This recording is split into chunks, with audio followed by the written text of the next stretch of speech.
Jangan sampai ada anak bangsa yang tidak bisa mengikuti pendidikan dengan alasan apapun. Jadi wajib belajar itu memang harus benar-benar ditekankan Pak ya, bagi anak-anak bangsa ini.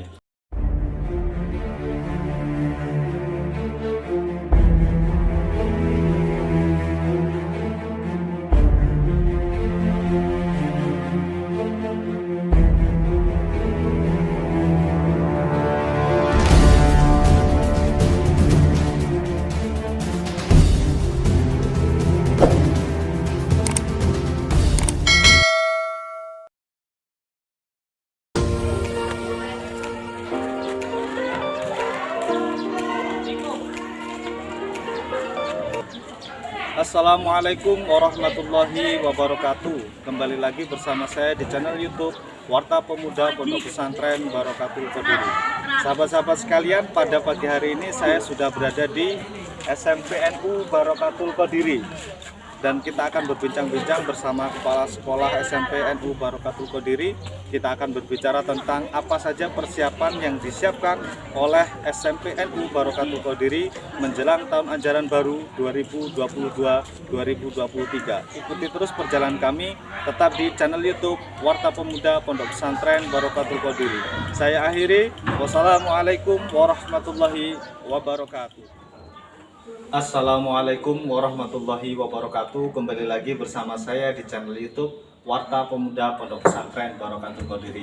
Sahabat-sahabat sekalian, sekarang kita sudah bersama Bapak Ayanto, yaitu Kepala Sekolah SMP NU Barokatul Qadiri.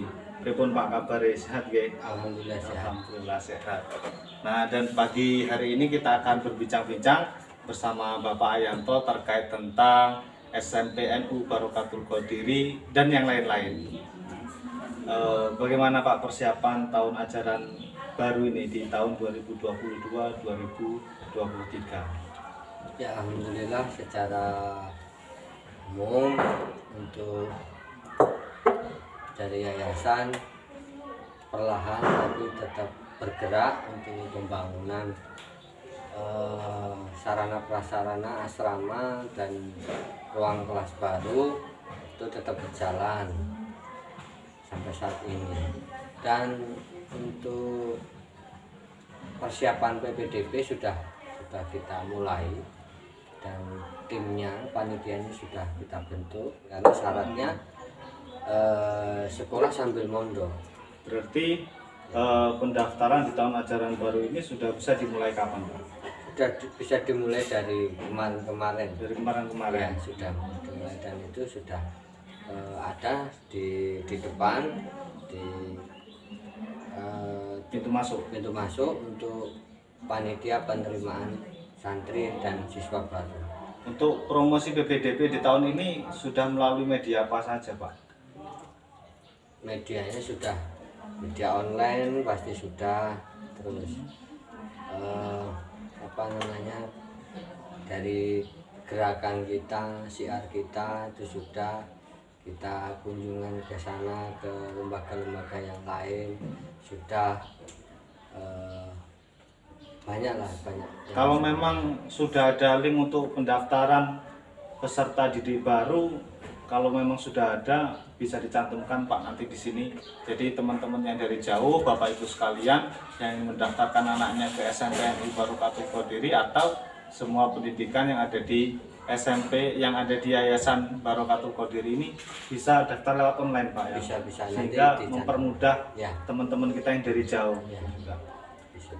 Terus untuk pendidikan anak-anak yang tidak mampu, anak yatim di sini itu bagaimana Pak manajemennya? Kok bisa mereka bisa sekolah dengan jumlah anak yang cukup fantastis, 30 sekian atau bahkan sampai 40 itu bisa terbiayai semuanya, baik dalam pendidikannya maupun di biaya kebutuhan hidup sehari-hari di pesantren ini Pak? Ya. Jadi di panitia nanti di situ ada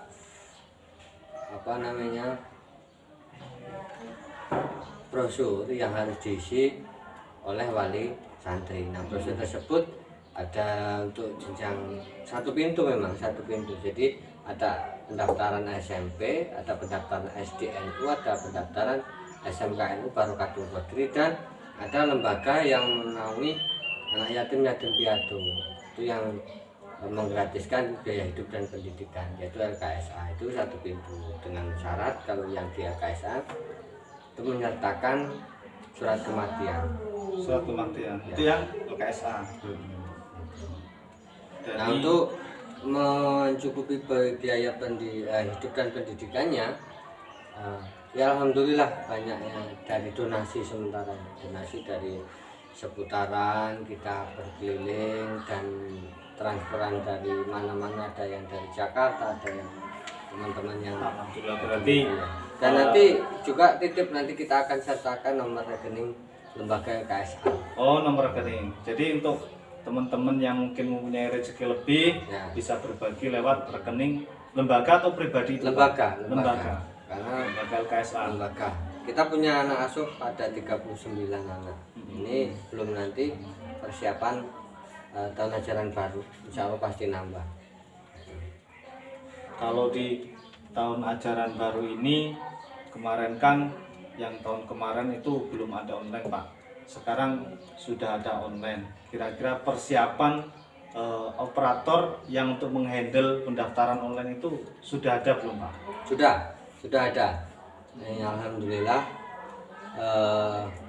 tim kita sudah ada, belajar sudah mulai profesional untuk di IT. Oh, jadi memang untuk persiapan penerimaan peserta didik baru di tahun ajaran baru ini sudah siap lah, 100%? Sudah siap. 100% atau 100 lebih sekian, Pak? 100% aja. Oh, 100% saja. Ya. Saya kira 99%, yang 1% di tangan Allah Subhanahu wa taala. Oke, Pak. Dan ini menyimpang dari pendidikan, Pak. Dengar-dengar ini, saya lihat di media sosial itu yang namanya Bapak Ayanto yang memiliki branding Keripik Karisma itu sudah lulu lalang di SCTV kayaknya, Pak, di televisi. Nah, bagaimana sampai bisa ke titik itu dan bagaimana sampai membagi waktunya, Pak, kalau di sekolah, di pondok pesantren, sama di usaha rumah ini, yaitu keripik apa, Pak? Keripik debok pisang. Ya. Bisa diceritakan, Pak, bagi pengalaman. Bagi Tapi pengalaman. sebelumnya ini boleh diminum, Pak, ya? Boleh Oh, silakan. boleh. Bismillahirrahmanirrahim. Jadi kalau untuk hal kehidupan, ya Allah tidak akan mengingkari janjinya di saat kita berjuang di jalannya. Ya, benar, Pak. Itu kuncinya. Karena saya tidak merasa saya itu wah, saya itu lebih tidak, mengalir saja. Ketemu ide bikin keripik depok pisang dan sebagainya, ya udahlah ketemu gitu, bukan suatu hal yang wah sehingga membanggakan, tidak. Tapi saya yakin ini dari janji Allah gitu saja, bukan kami. Dan alhamdulillah kalau untuk manajemen di rumah itu kan istri sudah ada yang membantu untuk produksi keripik. Untuk karyawan ada, Pak, di rumah, Pak? Ada 3 karyawan. Berarti secara tidak langsung sampai ini ada owner, Pak, ya? Direktur utama atau Ya. pemilik saham? Iya, kita yang usaha rumahan lah. Oh, usaha rumah. UMKM. Dan memang kalau di seputaran Tulang Bawang Barat Kabupaten ini belum ada. Oh, belum ada. Belum ada. Kalau produk yang lain kayak keripik tempe, keripik payung dan sebagainya udah ada. Untuk menuju ke sampai titik saat ini, Pak, itu kan tentunya perjalanan panjang. Ada nggak orang-orang yang membantu atau komunitas yang sehingga membuat produk UMKM keripik depok pisang ini menjadi branding, sehingga dengar-dengar sudah ada di kabupaten juga, bahkan sampai ke nasional, Pak, ya? Ya. Keripik depoknya. Ya, alhamdulillah itu ya berkat support lah, itu yakin Mas, tangan-tangan yang digerakkan oleh yang kuasa itu sampai ke kami, itu aja, sehingga dari pihak desa disambungkan ke kecamatan, akhirnya dari kecamatan kita bisa masuk ke UMKM kabupaten, sehingga di situ kita tergabung dengan seluruh owner UMKM di kabupaten, dan di situ kita sudah sudah sejajar dengan mereka, dan itu pun bukan yang satu yang wah, itu sekali lagi itu yakin motivasi di semuanya itu. Di saat ada ketulusan, di saat kita serius istiqomah, jalan hidup itu tidak harus dari satu titik, itu pasti. Berarti nanti ketika ada teman-teman ini yang mau memulai karirnya di bidang UMKM itu untuk menuju ke titik seperti sampean ini, berarti sampean bisa mendampingi Pak ya? Bisa. Saya bisa mengarahkan teman-teman, oh kalau kita mau legalitas dalam usaha, prosesnya seperti ini, bisa dibantu oleh Pak Yanto. Bisa, siapapun. Kita nggak merasa punya kita maju ya bareng-bareng. Maju bareng-bareng. Siapapun. Gitu. Siapa yang senang kalau ada orang yang berdaya, tidak bergantung terhadap kerjaannya atau apa, tidak. Saya ingin orang itu memang jadi apa ya, dia berdaya, bisa mengembangkan dirinya sesuai potensinya apapun. Mau cerita tentang diskusi tentang wawasan perkembangan usaha boleh, nanti mau perizinan saya juga pernah mengalami dan itu gratis. Oke sahabat-sahabat sekalian, jadi hebatnya Pak Ayanto ini di sela-sela kesibukannya yang sangat luar biasa, baik di sekolah, di UMKM, bahkan masuk komunitas bonsai Pak ya? Iya. Bonsai di UMKM. Nah Pak Yanto ini gimana? Kalau saya membayangkan mungkin 24 jam nggak tidur Pak? Ya tidur lah. Tidur? Pasti tidur. Nah, pesan Pak untuk teman-teman yang baru memulai UMKM supaya lebih semangat, supaya lebih ke memiliki legalitas, terus memiliki komunitas yang sangat luas, bisa membentuk jaringan yang sangat luas, itu pesannya apa Pak untuk teman-teman pemula yang mau ber-UMKM? Pesannya buat siapapun, bidang apapun, kuncinya, kalau ini pengalaman saya tidak menggurui, pengalaman saya yang penting senang terhadap apa yang di bidangmu. Sementing senang ya? Senang itu. Udah senang itu diikutin terus, dengan diikutin itu yang namanya mungkin continue atau istiqomah. Nah di situ nanti pasti akan ada ilmunya, akan ketemu peluangnya, ketemu kita jatuh bangunnya karena kita senang, kita nggak gampang patah gitu. Sehingga kalau itu yang nanti berharga. Iya. Kalau sukses nanti urusan endingnya kayak apa gitu. Prosesnya dulu Pak. Iya itu. Tahan banting di prosesnya itu karena senang. Karena kalau mindsetnya itu langsung hasil, wah itu rawan. Kembali lagi ke pembahasan kita awal Pak, persiapan PPDB ini di tahun ajaran 2022 dan 2023. Tentunya pendaftaran sudah bisa dimulai dari waktu kemarin Pak ya.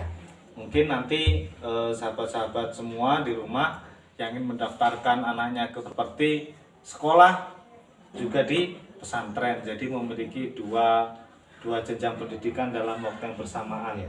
Jadi agamanya dapat, di sekolahnya juga dapat.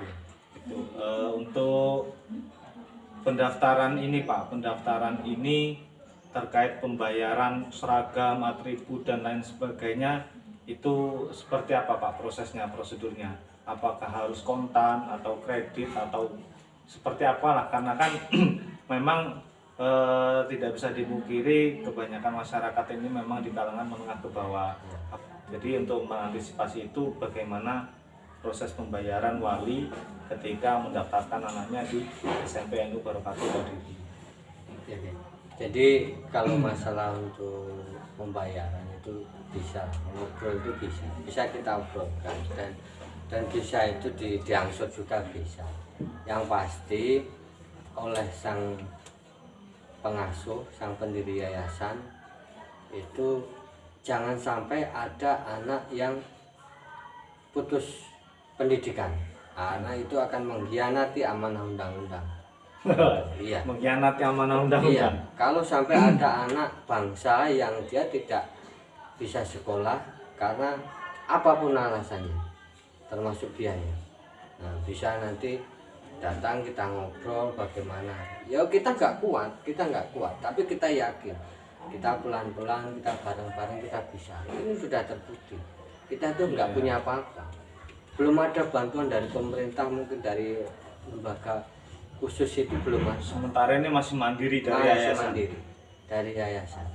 Yayasan itu ya semuanya masih cari-cari Saling tambal sulam lah tambal Pak ya. sulam. Saling tambal sulam. Yang pasti itu sekali lagi, jangan sampai ada anak bangsa yang tidak bisa mengikuti pendidikan dengan alasan apapun. Jadi wajib belajar itu memang harus Ya. benar-benar Ya. ditekankan Pak ya.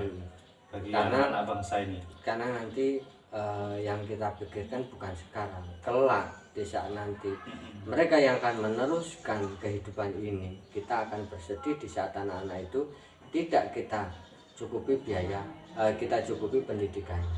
Ya. Dia tidak akan mampu meneruskan perjalanan hidup yang pasti akan lebih keras daripada saat ini. Nah, itu lebih mengerikan. Bukan apa yang kita dapatkan sekarang. Ya. Kalau yang kita dapatkan sekarang itu dapat banyak dari manapun, bukan dari sumber tersebut.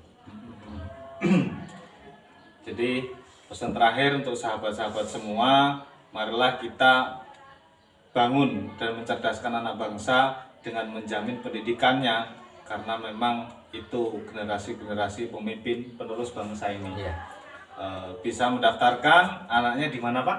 Di SMP? SMP Barokatul Qadiri. SMPNU Barokatul Qadiri, bisa sama mondok Pak ya. Ya. Bahkan dengar-dengar ada jurusan tahfidzul Quran juga. Ada. Yang salafiyah juga Ada. ada. Bahkan anak-anak ini di pesantren malah bisa mengenyam pendidikan menjadi atlet Pak. Wah, luar Bisa. biasa ini. Banyak yang khususnya pencak silat prestasi itu udah ada. Terus nanti di kesenian juga ada. Kita jadikan budaya, walaupun kita tinggal di Lampung ya kita angkat yang budaya Lampung dimanapun ini dipijak, itu harus kita angkat. Nah supaya apa, karakter anak bangsa yang katanya kita kaya akan budaya itu tidak hilang, itu harus kita lestarikan. Itu salah satu juga visi yayasan kita gitu. Sehingga nggak kepaten obor Iya, terhadap benar. budaya. Nah, jadi memang Yayasan Barokatul Qadiri ini bisa dikatakan lembaga pendidikan idaman lah. Yakin Formal, non formal, kesenian, pencaksilat, semua ada di dalamnya. Semua ada di dalamnya. UMKM pun nanti akan ada Hidup di dalam pesantren. kita hidupkan di pesantren. Oh, kita hidupkan. Ya, Jadi semoga. nanti targetnya selesai dari Yayasan Barokatul Qadiri, minimal SMP atau SMK-nya bukan mengkuiso kerja apa, tapi bukan bisa kerja di mana, tapi nanti bisa apa dia. Nah itu target kita. Syukur-syukur bisa menciptakan lapangan pekerjaan. Iya, itu targetnya sesuai dengan irama masing-masing anak. Oh, bagus Pak. Subhanallah. Memang inilah sebuah yayasan pendidikan yang memang diharapkan oleh masyarakat, sehingganya anak yang belajar di sini tidak hanya belajar ilmu agama, duniawinya juga dapat Pak ya. Dan pesan untuk orang yang akan mungkin menonton konten ini, silahkan mau berbagi, mau apapun, monggo kita terbuka tentang ilmu, tentang berbagi kelebihan rezeki, mau berbagi menitipkan anak dari manapun yang statusnya dia yatim piatu tersebut, silahkan kita terbuka. Oke Pak, semoga cita-cita yayasan, cita-cita Bapak dan teman-teman semua yang berjuang di Yayasan Barokatul Qadiri ini mampu tercapai. Ya, mohon dukungan kepada sahabat-sahabat semuanya, pemirsa di rumah, untuk doa dan dukungannya terhadap lembaga pendidikan di Yayasan Pondok Pesantren Barokatul Qadiri. Oke Pak, cukup sekian. Mohon maaf sudah mengganggu waktunya. enggak. Karena memang ini di luar tuh masih suasana belajar Pak ya. Iya. Kita mengganggu waktunya sebentar. dan mohon maaf dari saya sudah merepotkan waktunya, merepotkan segalanya sehingga sudah disiapkan ini. Jadi ini bukan podcast pemirsa, jadi kita bertamu ke kantornya Bapak Ayanto di SMPN Barokatul Qadiri. Tamu yang tak diundang tiba-tiba datang. Oke Pak, mohon maaf dari saya Pak ya, sekali lagi kalau ada kesalahan. Sama-sama. Cukup sekian pemirsa, kurang dan lebihnya kami keluarga besar Warta Pemuda Pondok Pesantren Barokatul Qadiri mohon maaf yang sebesar-besarnya, dan kami akhiri. Wassalamualaikum warahmatullahi wabarakatuh.